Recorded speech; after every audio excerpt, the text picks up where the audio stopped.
प्रभु यीशु मसीह के महान और सर्वसामर्थी नाम से आज के नए दिन के लिए मैं परमेश्वर का धन्यवाद देता हूँ।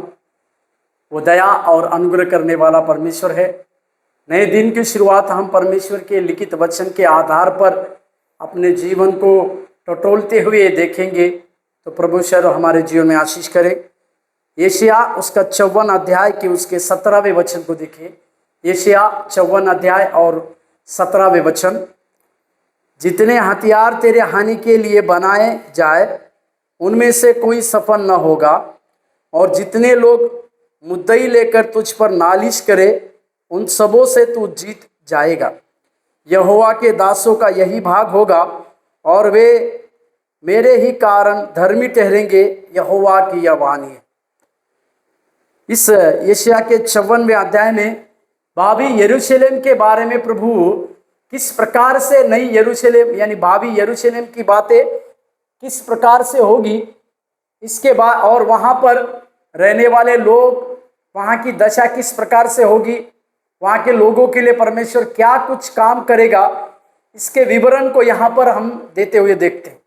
पर जो परमेश्वर यहोवा के दास होंगे उनके जीवन में क्या चीज़ों का भाग होगा, इसके बारे में यहाँ पर लिखा हुआ है।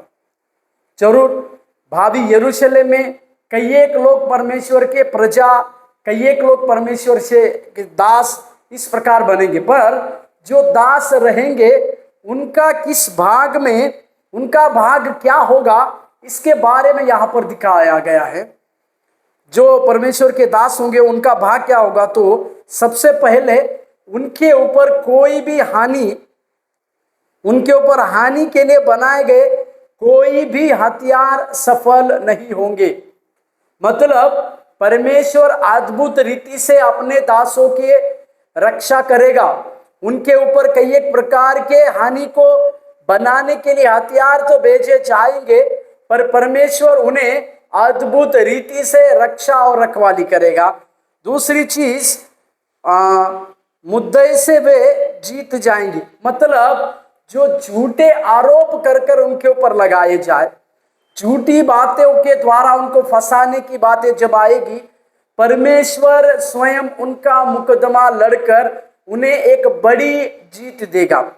साथ ही साथ ये दो बातों कहने के बाद परमेश्वर अपने इन्हीं दासों को इस प्रकार से आश्वासन देता है, इस प्रकार से उन्हें ये इस बात की वायदा भी देता है। वो कहता है कि मेरे दासों का भाग यही होगा। मतलब परमेश्वर ने ही इस प्रकार का भाग अपने दासों के लिए रखा है।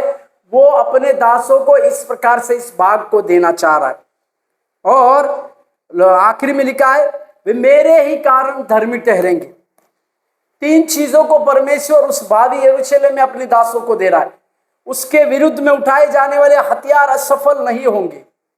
वे उनके ऊपर मुद्दई निकालने वाले या झूठे मुकदमा लड़ने वाली सारी चीजों में वे जय को पाएंगे। तीसरी चीज, परमेश्वर के लिए वो धर्मी ठहरेंगे। परमेश्वर उन्हें धार्मिकता के जीवन के साथ जिलाएगा।